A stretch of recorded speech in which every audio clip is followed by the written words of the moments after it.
और एक और राजा की कथा है, त्रिशंकु। अब त्रिशंकु ऐसा राजा था कि उसको स्वर्ग की लालसा और सदैव स्वर्ग जाना था।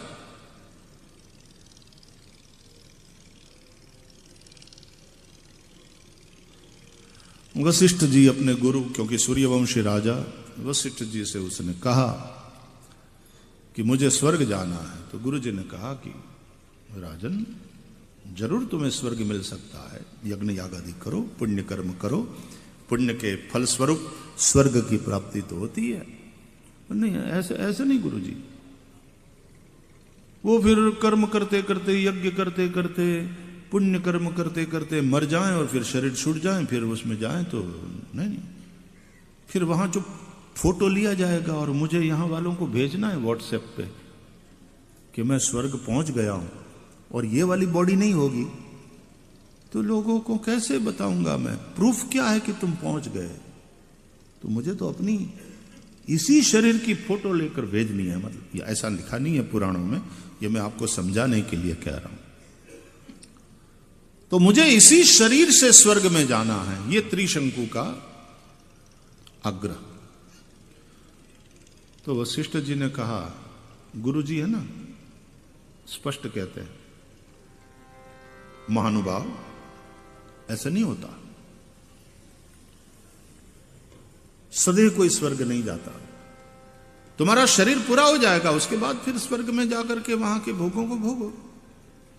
अब वशिष्ठ जी विधि के बेटे हैं, ब्रह्मा जी के पुत्र है, इसलिए विधि निषेध को बहुत मानते हैं। विधि, नियम, डिसिप्लिन, ऐसा नहीं हो सकता। अब त्रिशंकु के मन में तो इसी शरीर से स्वर्ग में जाने की लालसा ऐसी प्रबल थी। त्रिशंकु बड़ा होशियार, उसने सोचा मेरे गुरुजी मना कर रहे हैं, विश्वामित्र जी और मेरे गुरुजी में बनती नहीं है आपस में, तो मैं विश्वामित्र जी के पास जाऊंगा। चेले गजब के होते हैं, अपने हेतु को सिद्ध करने के लिए पहले गुरु के पास, गुरु से हेतु नहीं सिद्ध हुआ तो फिर दूसरों के पास। तो उसको पता है कि ये इसके विरोधी है विश्वामित्र। त्रिशंकु गया विश्वामित्र जी के पास। श्रीमद् भागवत में भी विश्वामित्र इत्यादि की सभी की कथा है विस्तार से। तो विश्वामित्र के पास जाकर के उसने सीधे ही पूछ लिया कि मेरे गुरुदेव ये कहते हैं कि सदैव स्वर्ग नहीं जाया जा सकता, आपका क्या कहना है भगवान? जो जवाब उसने चाहा था वही मिला। विश्वामित्र ने सोचा ये तो अच्छा मौका है वशिष्ठ को नीचा दिखाने का। हम कहते हैं जाया जा सकता है। भगवान, मुझे पता ही था आपके प्रभाव का, इसलिए तो आपके पास आया, आपके शरण में आया। इस दास को आप स्वर्ग में पहुंचाओ इसी शरीर से। हां, पहुंचाते हैं। और विश्वामित्र ने अपने तपोबल से, विश्वामित्र जी के पास तप का बल है, अपने तपोबल से त्रिशंकु को स्वर्ग में रवाना किया। जैसे नहीं यहां से सब रॉकेट रवाना होते हैं, सैटेलाइट की तरह उसको रवाना किया। अब सैटेलाइट कह रहा हूं तो सोच समझ कर कह रहा हूं, क्योंकि इसकी फिर हालत सैटेलाइट जैसी होने वाली है, न स्वर्ग का न धरती का। तो पहुंचाया उसको स्वर्ग में। तो स्वर्ग में जैसा कि एंट्री जहां होती है वहां डेथ सर्टिफिकेट दिखाना पड़ता है कि तुम मर के आए हो। पहली बात, क्या क्या पुण्य किए हो कि तुम स्वर्ग में एंट्री चाहते हो, तुम में वो योग्यता है। देखा कि भाई ये तो सदैव स्वर्ग में एंट्री करना चाहता है। बोले ऐसा नहीं चलता, पृथ्वी पर जाओ, सत्कर्म करो, पुण्य करो, शरीर छोड़ो तो तुम्हारे पुण्य कर्म के फलस्वरूप तुम्हें स्वर्ग में प्रवेश मिल सकता है।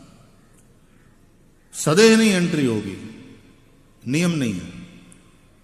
तो त्रिशंकु ने कहा, अरे मुझे विश्वामित्र जी जैसे तपस्वी ने भेजा है, मैं ऐसे नहीं आया हूं, विश्वामित्र जी ने भेजा है। बोले हम विश्वामित्र जी का आदर करते हैं, बात ठीक है, लेकिन नियम नियम है। कलेक्टर साहब के साथ हमारी एकदम नजदीकी मैत्री हो और कुछ काम लेकर जाए तो कलेक्टर साहब कहते हैं अपनी मैत्री एक जगह, लेकिन नियम नियम होता है साहब। हाँ, उसमें से जो रास्ता निकलता है मैं आपकी मदद के लिए तैयार हूं, लेकिन बिल्कुल नियम की अनदेखी तो हम नहीं कर सकते। नियम जो है, कानून जो है। तो बहुत दलीलें हुई, स्वर्ग वालों ने एंट्री नहीं दिया। बहुत वो कई लोगों को फिर आदत होती है, झगड़ा करने लगते हैं, तो धक्का दिया स्वर्ग वालों। शुरुआत में तो देखो अपना रिस्पेक्ट अपने हाथ में होता है, तो फिर धक्का दिया स्वर्ग वालों ने। धक्का दिया तो गिरा, स्वर्ग से गिरा तो बीच में से ही चिल्लाया विश्वामित्र जी को, महाराज आपकी नहीं सुनी स्वर्ग वालों ने, आपने मुझे भेजा लेकिन उन लोगों ने प्रवेश नहीं दिया। महाराज मुझे धक्का मारा, मुझे वहां से निकाल दिया, एंट्री नहीं दिया, मुझे धक्का मारा। मेरी तो ठीक है, मैं तो एक साधारण, लेकिन आपकी नहीं रखी इज्जत उन्होंने। लोग ऐसा ऐसा बोलते हैं, आपकी इज्जत नहीं रखी। तो विश्वामित्र ने सुना, अपने तपोबल से विश्वामित्र ने कहा त्रिशंकु को, वहीं रुक जा, वहीं स्थिर। तो सैटेलाइट को जिस तरह से ये लोग इसरो वाले और अपनी भ्रमण कक्षा में नहीं फिर स्थित कर देते, स्थिर हो गया, औंधे मुंह लटक रहा, गिर रहा था, औंधे मुंह लटक रहा। स्वर्ग वालों ने यदि तुमको प्रवेश नहीं दिया स्वर्ग में, तो मैं तुम्हारे लिए नए स्वर्ग का निर्माण करूंगा, लेकिन तुमको इसी देह से स्वर्ग में प्रवेश दिलवाऊंगा। और विश्वामित्र जी ऐसे तपस्वी महापुरुष है, अपने तपोबल से नूतन स्वर्ग का निर्माण करने के लिए विश्वामित्र तैयार हो गए। क्योंकि अब तो बात जरा अपने पे आ गई, बोला है करके दिखाएंगे। तो विश्वामित्र नए स्वर्ग का निर्माण करने के लिए तैयार हो गए। ये बात स्वर्ग वालों के पास पहुंची तो थोड़ा कोलाहल हो गया। और विश्वामित्र जी ऐसे तपस्वी है, तपोबल से नूतन स्वर्ग का निर्माण कर सकते हैं। पुरुषार्थ होता है, एक बार ठान ले आदमी। तो विश्वामित्र जी ने नए स्वर्ग का संकल्प किया और अपने तपोबल से नूतन स्वर्ग का निर्माण। तो स्वर्ग में खलबली मच गई कि ये तो अपनी मोनोपोली जाएगी, टूट जाएगी।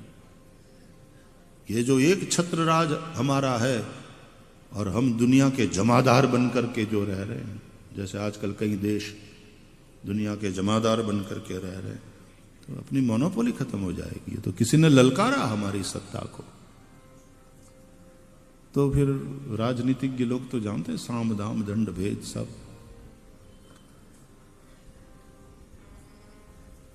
तो बोले बात समझा करके निपटाओ।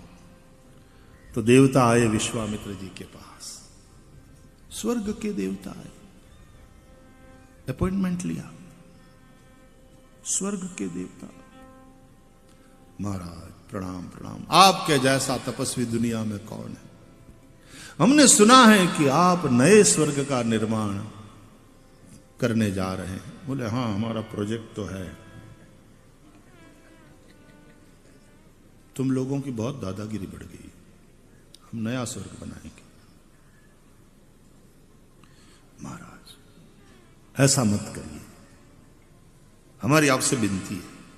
आप महान तपस्वी है, हम मानते हैं, हम स्वीकार करते हैं, आप बना सकते हैं भगू, आप बना सकते हैं, आप में वो ताकत है, आपका वो प्रभाव है, हम प्रणाम करते हैं आपको, लेकिन अव्यवस्था हो जाएगी भगवान, आप ऐसा न करें, अव्यवस्था हो जाएगी।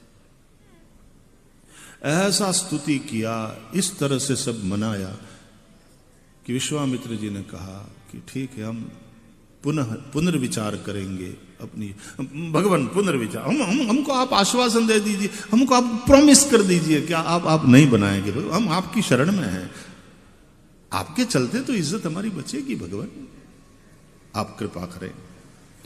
ऐसा ऐसा मनाया, ऐसी स्तुति करी कि विश्वामित्र जी ने कहा अच्छा ठीक है भाई, आपका विनय विवेक देखकर हम बड़े प्रसन्न, ये लोग सीधे भी बहुत होते थे, आपका विनय विवेक ये सब देखकर हम बहुत प्रसन्न हैं, जाओ नहीं बना। विश्वामित्र महाराज की देवताओं ने जय घोष करी, बार बार प्रणाम करके हंसते हंसते गए, हो गया काम, अब नहीं बनेगा नया स्वर्ग। और देवता फिर स्वर्ग में जाते समय बीच में वो लटक रहा था, बाय बाय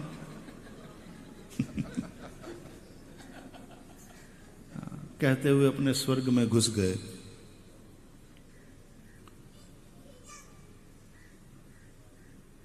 और वो त्रिशंकु अंधे मुंह लटक रहा है। विश्वामित्र जी ने कह दिया तुम वहीं रहो, स्थिर रहो। और विश्वामित्र जी तो फिर हाथ में माला लेकर गायत्री जपने लगे, ओम भूर्भुवः स्वः।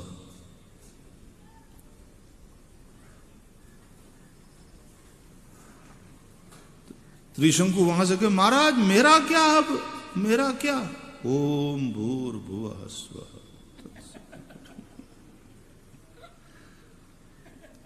तो औंधे मुंह वहीं लटक रहा है।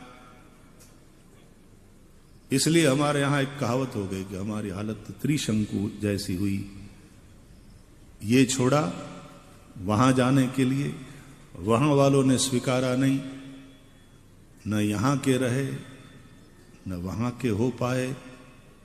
एक कहावत है वो धोबी का कुत्ता, न घर का न घाट का, त्रिशंकु न रहा पृथ्वी का न रहा स्वर्ग का।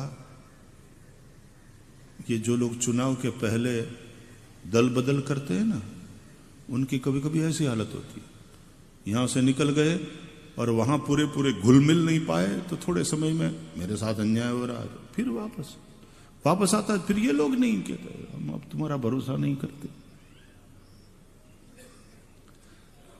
कथा वहां पूरी नहीं होती, कथा आगे चल रही है। अब सुनो, वो जो औंधे मुंह लटक रहा है त्रिशंकु, उसके मुंह से लार निकली और वो लार की धारा पृथ्वी पर पड़ी। कितनी एसिडिटी होगी उसको।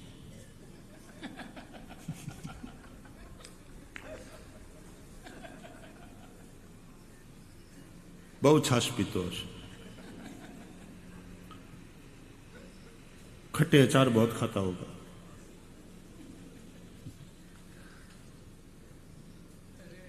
पित्त, लार की धारा उसके मुंह से निकली, वो पृथ्वी पर पड़ी। ये धारा लार की पड़ी पृथ्वी पर, उससे एक नदी बनी। उस नदी को पृथ्वी में, भारत में कर्मनाशा के नाम से जाना गया। उसका उल्लेख है रामचरितमानस में, कर्मनाशा का। ये कर्मनाशा नदी ऐसी है,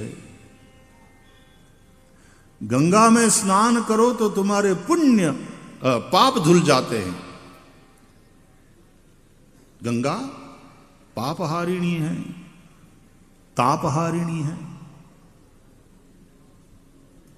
कल्याणकारिणी है। गंगा में स्नान करोगे तो तुम्हारे पाप धुल जाएंगे, लेकिन ये कर्मनाशा जो नदी है, भूले से भी यदि उसमें तुम नहाए तो तुम्हारे पुण्य धुल जाएंगे।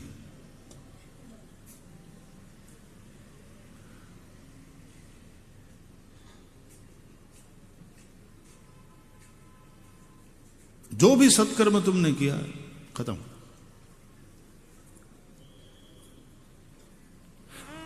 और त्रिशंकु खुद ही स्वर्ग का सुख पाना चाहता है, सदेह ये लालसा।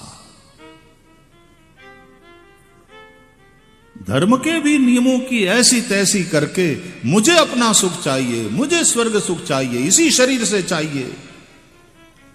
और वो जो लालसा है, वो लालसा न यहां का रहने देती है, न वहां का होने देती है। और जब औंधे मुंह लटक रहा है त्रिशंकु, तो वो जो लार है वो लालसा की लार है। और ये जो लालसा की लार है वही कर्म का नाश करती है। उससे कर्म नाशा नदी, जिसमें यदि भूले से भी नहाए तो तुम्हारे पुण्य क्षय हो जाते हैं। कभी कभी इस प्रकार से होता है ना, वो वायरस आ जाता है या ऐसा कुछ होता है, पूरा डेटा कंप्यूटर से गायब।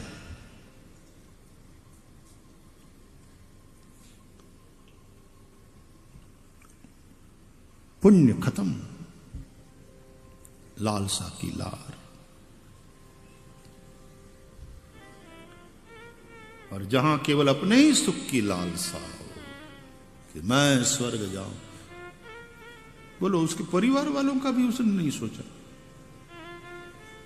केवल बस मैं सदैव स्वर्ग जाऊं, सुख भोगूं।